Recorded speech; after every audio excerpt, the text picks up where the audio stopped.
good atmosphere at the bivouac last night and a big smile on the face of Seth Quintero, interviewed by Nasser Al-Attiyah himself. How was today? Yeah, today went really well. Yeah. Followed your lines and got away with the win. Very good. Yeah. I hear you win by 8 minutes, huh? Yeah, won by 8 minutes. Unfortunately, out of the overall, so we're going to keep trying to get the stage wins and see how many we can get. Yeah, not Good bad. luck, huh? I hear there's a record of how many stage wins in one Dakar, and it's 9, and it was set back in 1984. So I got to break that record. Hopefully we can get that done. Well, off went Seth Quintero in his quest for a 5th stage win on this edition, and the American was opening the way.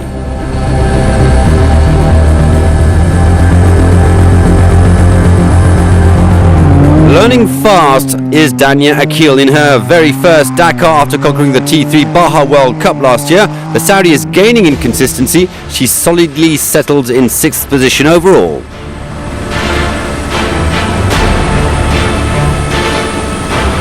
Winner of the T3 lightweight prototype class last year, veteran Josef Maciasek is struggling this year. The Czech 64-year-old had to settle for 10th today. He will not retain his title.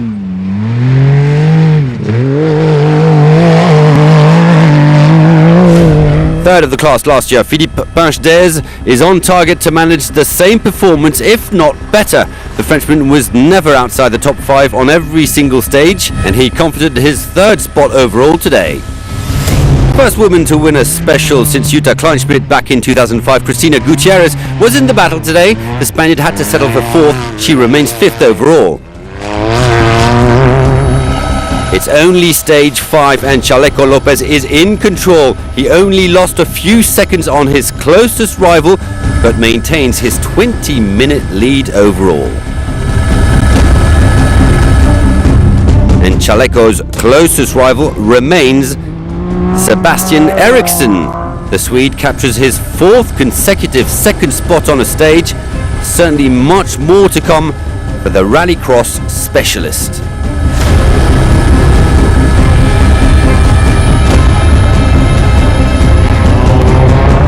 And so back to Mr. Quintero. Well, there's still no stopping the 19-year-old. The American smashed it again. An 8-minute win over Eriksson, and of course a 5th stage success on this Dakar. Overall, it was really good. I think we won by about 7 minutes, so I'm super stoked to get another stage win. That's number 5, so we're going to keep ticking them off. 9's the record, so we're going to keep trying to get them and see if we can break it. On the day, a good 5th spot for Frenchman Mathieu Margueillon, ahead of Coste in his PH Sports prototype and Alvarez in another Can-Am. 20 minutes and 16 seconds, that's the gap between Chaleco Lopez and Sebastian Eriksson. In 3rd, Pinchedez is over 2 hours adrift.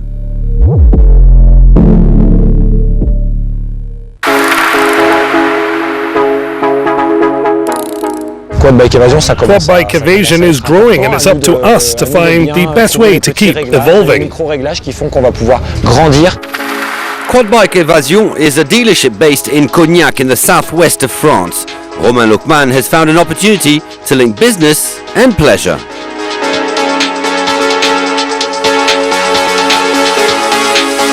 Well, we come from terrain rally, or TT, which is like a sprint version of Rally Raid. The big advantage is that our vehicle is so versatile that we can go towards things we like. We're really big fans of Rally Raid.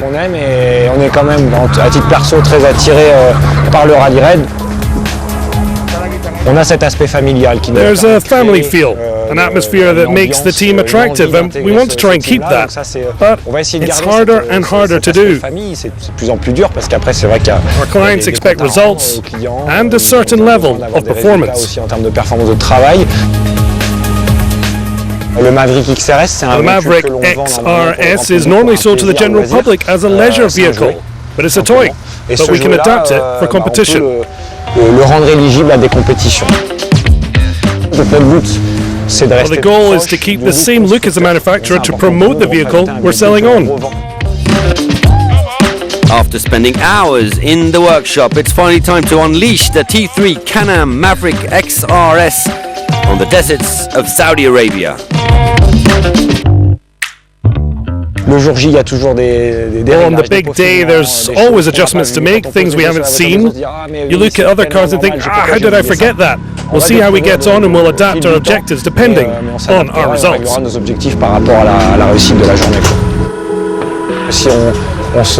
Well, if we start getting stressed, we'll lose the pleasure of participating, and it won't be so easy to gain experience.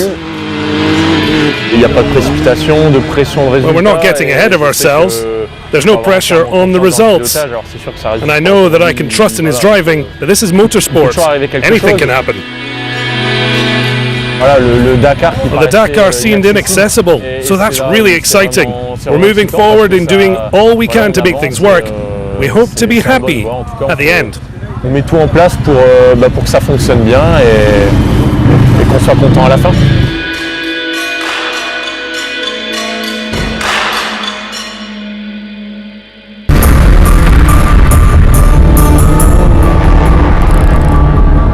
Yesterday in the T4 side-by-side class, original stage winner Rodrigo Lupo de Oliveira was handed a penalty for speeding in a controlled zone, which meant Michal Goksal inherited the stage win, his second of Dakar 2022. And so to today, stage 5, and another impressive drive from Lithuanian rallycross star Rokas Baciuska, who despite having only just turned 22 is driving a fast and mature rally. Aided, I'm sure, by the experience of co-driver Spanish ex-biker Oriol Mena, 5th quickest and remains 5th overall. Following in the footsteps of his father, Jesse Jones, an off-road racing champion, Austin Jones already has a few prestigious titles under his Nomex belt, double Baja champion and winner of the 2021 FIA Cross Country Rallies World Cup, but his sights are set on a Dakar win at the third try. Only 4th quickest today though, and AJ loses the rally lead. Contesting his 9th Dakar and with silverware from a win in the quads and a podium in SSVs proudly in his trophy cabinet, Sergei Karyakin was looking strong for a stage win today. But the Russian was eventually demoted to 3rd quickest, 4 minutes off the scratch time in his Snag Racing Can-Am Maverick. He's 8th overall.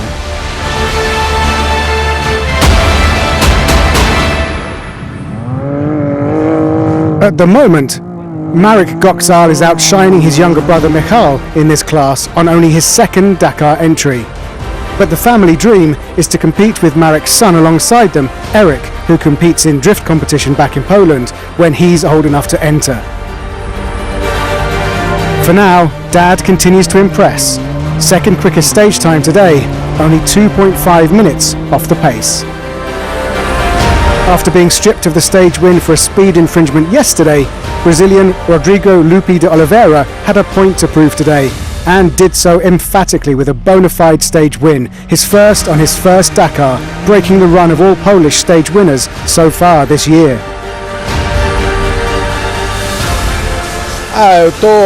Very, very happy. It was a really difficult stage with a lot of navigation. For us, it was perfect. I think we have found a good rhythm. I'm very happy. It's my first participation in the Dakar and I win a special. I'm absolutely delighted.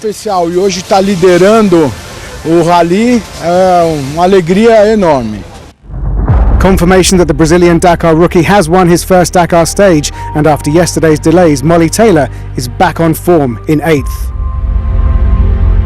That stage win puts Lupo de Oliveira into the lead ahead of Austin Jones and Michal Goksal, both of whom will need to now mount a fight back. On the Dakar, it's not always about the sand. When the rain gets involved, the tracks can sometimes be transformed into rivers of mud. In Africa and South America, these mud baths sometimes made for some very tough days on the track.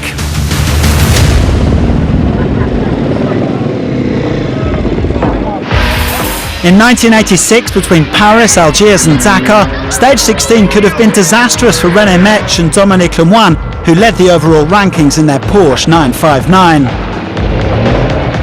On the route from Kiefer to Saint-Louis, the two Frenchmen got quite literally stuck in the mud. But luckily, there were plenty of good Samaritans on hand to help them get going again. Metch and Lemoine managing to handle the stress, given that they still had a comfortable lead over their nearest challengers, fellow Porsche teammates Jackie Ickx and Claude Brasseur.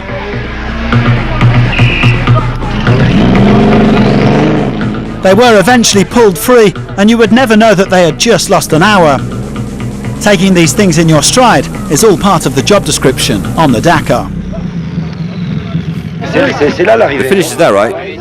Yeah, 8 kilometers away. How long since we set off? 2 hours 24. And we still have then 4 hours, that's fine. In 2012 it was the turn of a biker to be held up by the mud, and rather unexpectedly at that. Overall leader Cyril Desprez just cruising along until this happened. This was the 8th stage of the rally in Chile between Copiapó and Antofagasta. There'd been nothing to suggest there was a danger of getting stuck in this mud trap, but several top riders were caught out. Desprez desperately trying to pull his KTM free, and as he struggled, his teammate and great rival Mark Comer was soaring away to a 20th Dakar stage win. Paulo Gonçalves also discovering that it's no easy feat extracting a heavy rally bike from the mud. The two riders working together, and eventually Desprez was able to set off again. The incident didn't end up costing him too much. He was even given back time as the danger hadn't been signalled in the road book. And a week later, he would be celebrating his 4th Dakar title.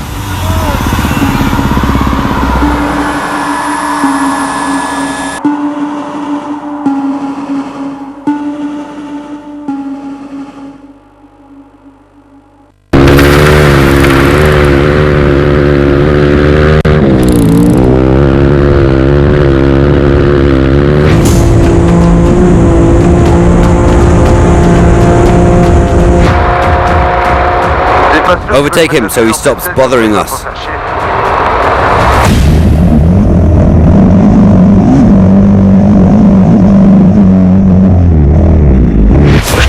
I remind you that in 1 kilometer we'll enter a zone. What's he doing here?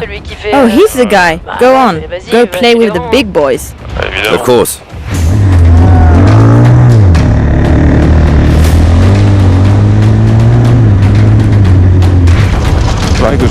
Go like that. Go like that. Up the steps.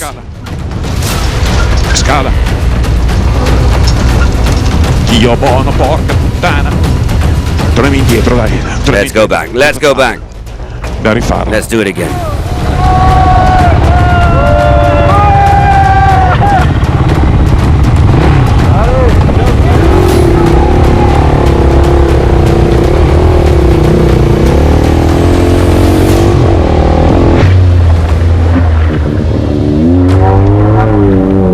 Cruise right. Easy, easy.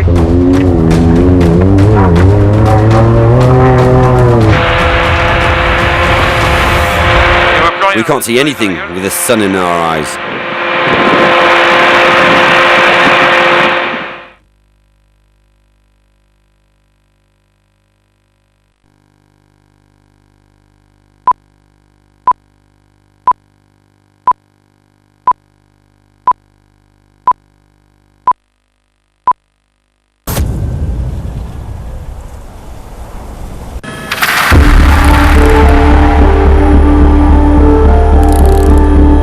Chaos. The kind of chaos that you can only find on the Dakar. A river crossing late in yesterday's stage proved disastrous for a host of cars and trucks.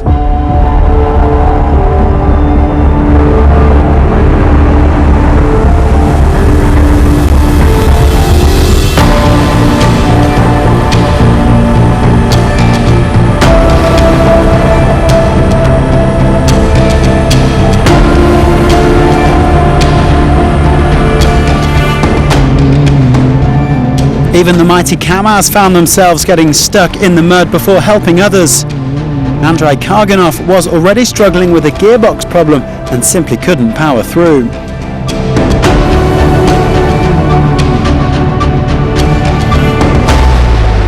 The sun going down on a difficult day for many crews.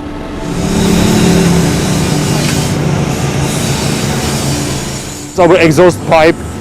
There was a hole in it, and all the warm and hot air were coming on the air pipes, and then I lost brakes totally and everything, so we had to repair it. But again it happened, and again it happened, so we stopped like 2 or 3 times, and then we finished with 2 hours, not penalty, but you know, 2 hours from the first one. Dakar is not merciful. What's the opposite of merciful? And merciless, yeah, merciless. Well, Martin Maciek had to come from a long way back today, starting 15th. After those 2 hours lost yesterday, he dropped another 25 minutes. The Czech now finds himself outside the top 10 overall. No such trouble for Kamaz, who led from the front with Eduard Nikolaev. He was always going to lose a little bit of time with Anton Shibalov, Janis van Kasteren and Dmitry Sotnikov all on his tail, but he limited the damage to just 5 minutes. Shibalov has been very consistent since the start of the rally, in the top 4 every day, but he still hasn't managed to get that elusive stage win. A trouble-free outing as far as the truck was concerned, but it wasn't easy with lots of stones and difficult dunes. 3rd place for him. Sotnikov made a slight navigation mistake at one point, but it only cost him a handful of minutes. The overall leader was just trying to take care of his tyres, especially with some sharp stones on the tracks. He spent much of the day following Nikolaev as these big behemoths snaked their way over the dunes together. Karganov's overall hopes took a big hit yesterday as he lost almost an hour and a half, but the 2-time winner roared back to win today's stage. He even got a chance to wave a thank you to Lithuania's Vaidotas Paskevicius, who helped to drag him out of the mud yesterday. Kamaz maintain their perfect record. Karganov, Sotnikov and Nikolaev have now won 2 stages apiece, including the short opener. It's still pretty tight up at the top with only 9 minutes and 53 seconds separating Sotnikov and Nikolaev.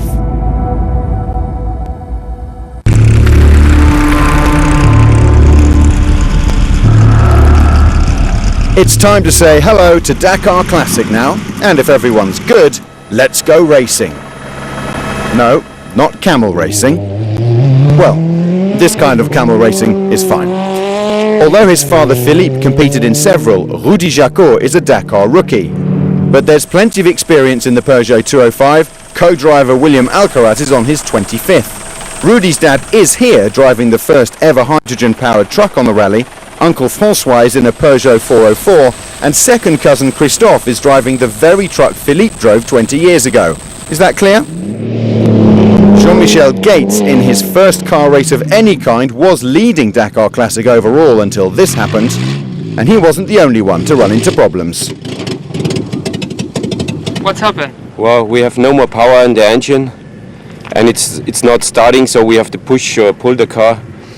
And then here, because problem with the carburetor with ignition, so it was powerless and not possible to go here this small hill up. Yeah, it's not the right car for a rally like this, but we will finish. We will do everything to finish the race. Eventually their Peugeot 504 was good to go, and the dream of completing the rally is still alive. For now. Sometimes in Rally Raid, as in life, you have to go backwards to go forwards, as Petr Fiala found out in his Land Rover Series 2. And in Dakar Classic, we go back in time to drive forward to the line. Olga. Miguel. Pilar. Alberto. Esther. Julio. Sonia. Julia. We're a family that does everything together. The motto of this family is doing things together.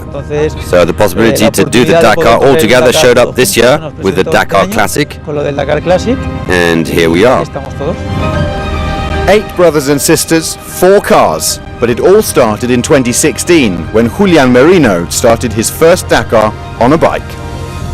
I did the Dakar on a bike 5 times. And last year I competed with my brother Alberto. And I saw there was an opportunity to come back with all my siblings. And we managed to make it happen. It's a bit crazy. It was very difficult to find 4 cars, make sure that all the family could be freed from their work and taking care of their kids. We have 20 children between us all.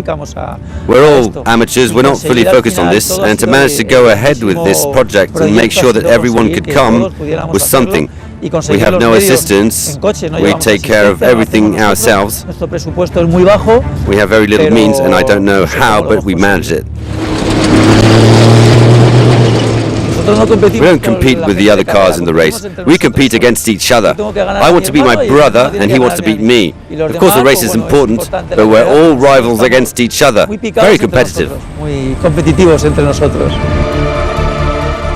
The sisters are doing really well. They have no experience in terms of navigation and it's really difficult, but they adapted well. When they started here, they were learning. We showed them how it works because navigation is super complicated. But they're doing really well. All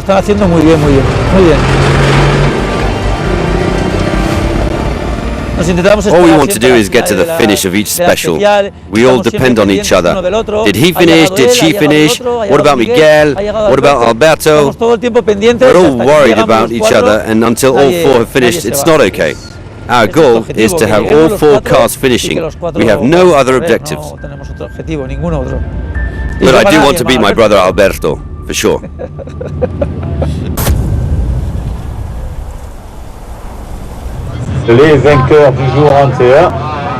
It's a tradition now. Every evening before the briefing, the leaders in the World Rally Raid Championship are rewarded for their day's performance. The man of the evening yesterday was therefore Nasser Al-Attiyah. We make a good job to have the point, for the World Rally Raid. This is fantastic, and day by day we are trying to collect points, for the championship, and also it's very important, to win Dakar. This is our goal. In the new updated standings, however, Al-Attiyah loses the lead.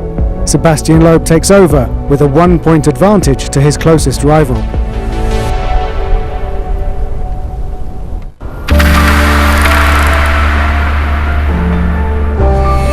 So for Friday, stage 6, the last stage of week 1, it's plus ça change, plus c'est la même chose, the same loop from Riyadh to Riyadh, but the different categories tackle the stage they didn't face today. That's 423k for the bikes and quads, 350k for everyone else, which means there will be scary plateaus and waterlogged sections, navigational nightmares and wildlife crossings, and a massive sea of dunes for the competitors to surf along the way. All in a day's work for our Rally Raid renegades.